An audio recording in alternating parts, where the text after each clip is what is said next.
Olá, meu amigo e amiga. Estamos de volta com o nosso Portal do José, agora há 61 dias na nossa contagem regressiva para as eleições mais importantes do nosso país nesses últimos tempos, desde a redemocratização. Isso porque nós estamos chegando perto de uma encruzilhada em que o povo brasileiro escolherá se nós seguiremos no caminho da democracia, defendendo a nossa soberania e, sobretudo, a nossa sanidade física e a nossa sanidade mental, ou simplesmente o nosso país será arremessado num abismo da insanidade e, sobretudo, do entreguismo. Isso não é pouca coisa não, gente, porque quando a gente vê as figuras que estão se apresentando para dar seguimento aos pensamentos da extrema-direita aqui no nosso país, é uma coisa assustadora. Daqui até o dia das eleições, nós temos muitas coisas a fazer e o governo Lula, o próprio presidente da República, como um grande pedagogo, aquele que exerce uma influência sobre uma grande parcela da sociedade, terá muita coisa a esclarecer, muita coisa a alertar a sociedade, né? Dentre outras coisas também que apresentará certamente como legado que o governo dele já está deixando para o próximo mandato, que vai ajudar o nosso país a avançar ainda mais. Bom, ontem teve uma sabatina na TV Bandeirantes que deixou muita gente assim com o pé atrás, mas a mim especificamente deixou assim com uma grande indignação do comportamento jornalístico de jornalistas experientes que ficaram vendo o Flávio Bolsonaro como um grande estelionatário que é, falar um monte de mentiras e não ser contestado. E aí é o seguinte, você não contesta na hora enquanto jornalista, como é que fica a situação? Deixa para contestar em outro dia? O que é colocado ali acaba passando como uma verdade para muita gente, porque o propósito de um vigarista que se apresenta como Flávio Bolsonaro se apresentou é simplesmente produzir cortes para ele replicar nos seus canais, como já aconteceu hoje. Ele fez uma série de recortes das suas falas, que não foram contestadas, né? E publicou isso aí, isso passa como uma verdade absoluta.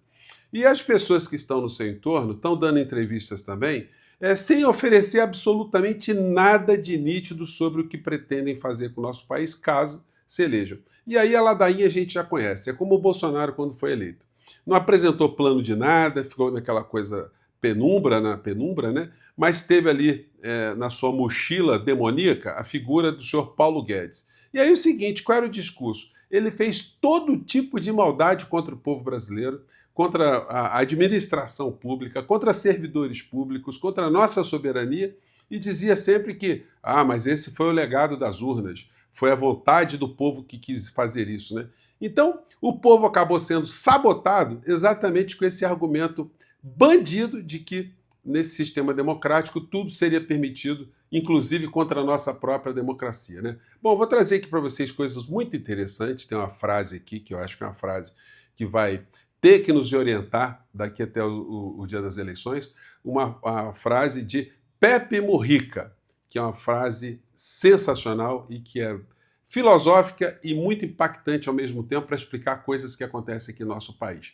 Vou trazer cenas também muito interessantes, mas antes de mais nada, é fundamental convidar você que está chegando agora ao nosso portal e ainda não nos conhecia, para que, em primeiro lugar, você se inscreva aqui conosco e conheça também os nossos outros vídeos. Se você gostar, compartilhe, recomende. Nunca se esqueça do seu joinha, seu comentário, porque isso ajuda a gente a chegar a mais pessoas como você, tá legal?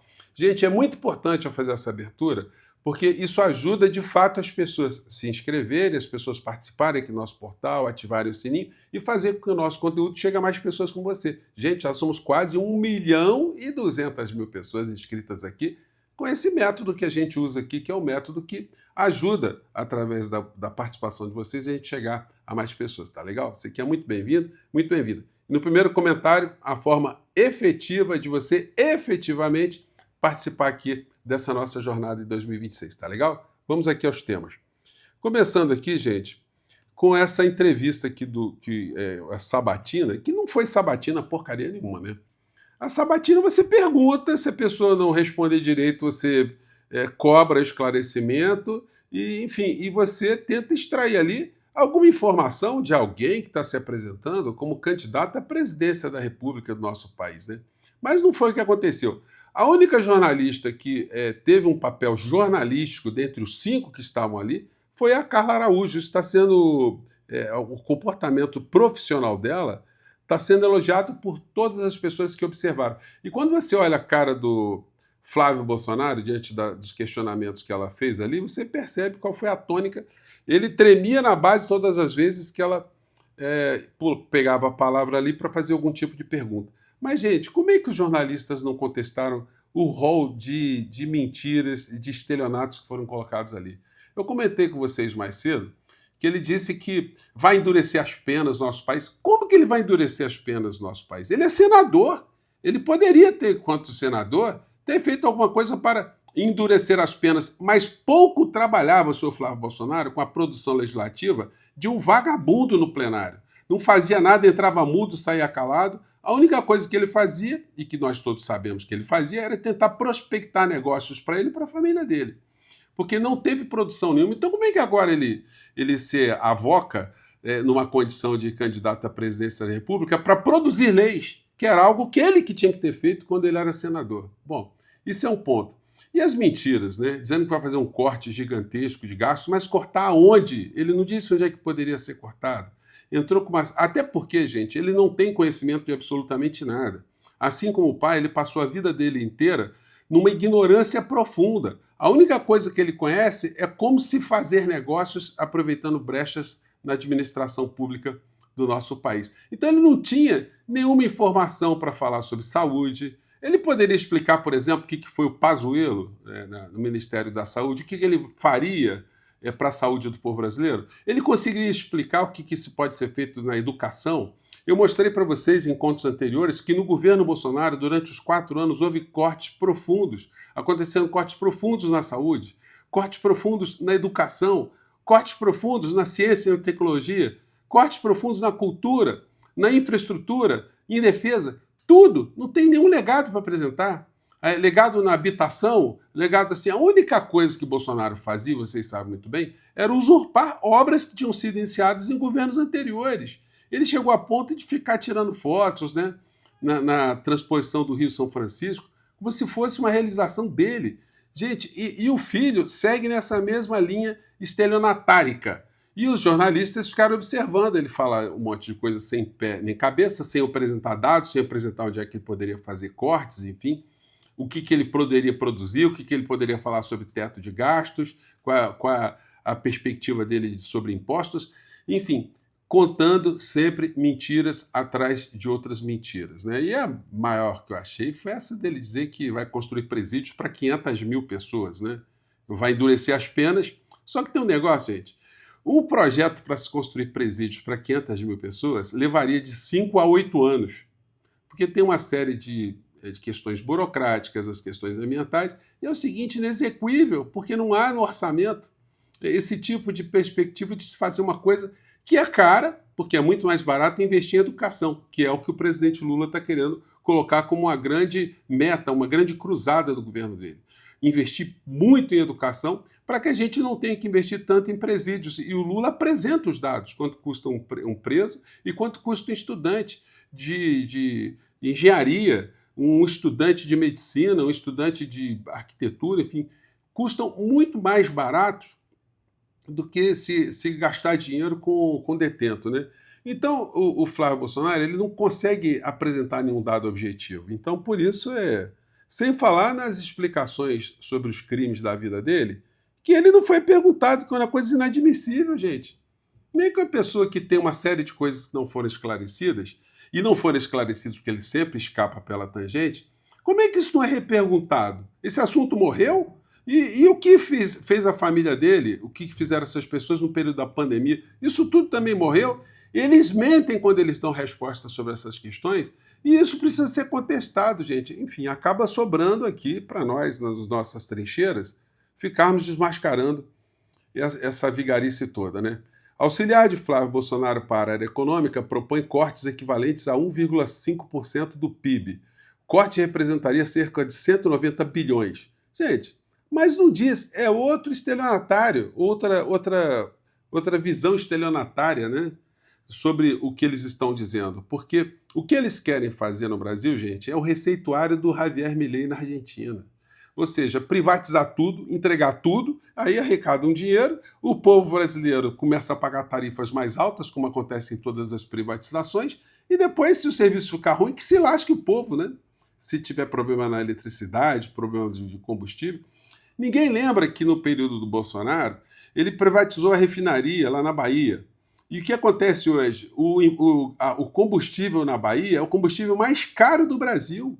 Se essa gente tivesse conseguido fazer com a Petrobras o que eles fizeram lá na Bahia, hoje o povo brasileiro estaria pagando muito mais caro e refém do problema aí das guerras que estão por todos os lados. Então essa senhora aqui, que durante a campanha eleitoral de 2022, ela afundou uma série, milhões de famílias, facilitando ali o crédito consignado para as pessoas do Bolsa Família, vem falar em corte de gastos, uma pessoa que enfiou a faca, né, no orçamento para poder fazer com que o Bolsonaro ganhar essas eleições. Bom, o Milei está com pesquisas muito ruins na Argentina, por conta exatamente da mesma política que Flávio Bolsonaro quer implementar aqui no nosso país. Até quando estão dispostos a esperar os argentinos por uma melhora econômica?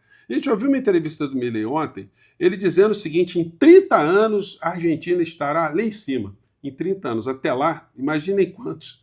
Primeiro o seguinte, quem é que vai cobrar daqui a 30 anos? Então as pessoas estão morrendo agora, estão ficando sem emprego, a soberania da Argentina que está sendo destruída, isso tudo seria uma coisa aceitável, porque daqui a 30 anos os argentinos estarão melhores, né? Então é o estelionatário que essa gente, estelionatário portenho, que essa gente aqui no Brasil quer fazer de modelo. E aí o seguinte, né? A direita vai dizendo, jornalistas tentam enquadrar economista e provável vice de Flávio e são humilhadas ao vivo, né? Porque os estelionatários têm isso, né? Eles falam com muita convicção, e aí, como eles falam com muita convicção, o observador menos atento, ele pensa que pelo tom de voz que a pessoa tá ganhando no discurso, está convencendo, mas na verdade não é nada disso, né? Está simplesmente usando uma técnica para não chamar atenção que no conteúdo não tem conteúdo algum. Pesquisa, já está com tradução para o português, do jornal Perfil lá da Argentina. 65% desaprovam o Milei e 61,9% votariam por uma mudança no próximo ano. 64% dos entrevistados acham que a Argentina está indo na direção errada. Pois bem, está afundando lá e os sócios dessa gente querem fazer isso aqui no Brasil. A extrema-direita, como não tem o que fazer, o que eles estão tentando vitaminar? Ataques ao Lulinha. Eu já conversei aqui com vocês. Gente, o que significa atacar o Lulinha? O que significa para o processo político eleitoral aqui no Brasil? O Lulinha não participa da administração pública, nunca foi visto fazendo absolutamente nada, enfim, mas estão querendo pegar o Lulinha já, nem 1 ano e nem 2 anos não, há 2 décadas estão querendo pegar o Lulinha. E aí, para finalizar, tem uma frase aqui do Pepe Mujica, aliás, 2 coisas que eu quero compartilhar com vocês. Deixa eu ver se eu acho a primeira aqui. Essa aqui, ó. O pior inimigo de um pobre é outro pobre que se acha rico e que defende aqueles que os tornam pobres, né? Que frase do Mujica, né, gente? Sintetiza muita coisa, né? O Malafaia está sumido no meio dessa história, né? Nunca mais veio explicar os rolos do Flávio Bolsonaro, enfim. E estamos aguardando aí ele falar sobre os crimes do senhor Flávio, né? Coisa que ele está devendo para todos nós. E para finalizar mesmo, quero agradecer a vocês que colocaram a nossa pré-campanha em primeiro lugar no estado do Rio de Janeiro, como a que mais está recebendo doações de vocês. Olha, às vezes são doações, a mínima que pode é de R$5, né? Mas são tantas pessoas que estão ajudando que a gente chegou lá em cima, todo lado ali do meu amigo Elias Jabbour. E se tudo correr bem, estaremos nós 2 lá no Congresso Nacional, já no ano que vem, com a participação de vocês, né? Então é isso, gente. Muito obrigado mais uma vez. Sempre coloco o link no primeiro comentário aqui do nosso portal. E tem muita coisa que a gente pode fazer e muita coisa que nós teremos que fazer, muito engajamento que nós teremos que trazer mais pessoas para participar desse engajamento até o dia das eleições, para a gente derrotar essa gente e não deixar com que o Brasil seja enganado por tantos vigaristas, né? Eu fico por aqui, um grande abraço, até o nosso próximo encontro. Tchau!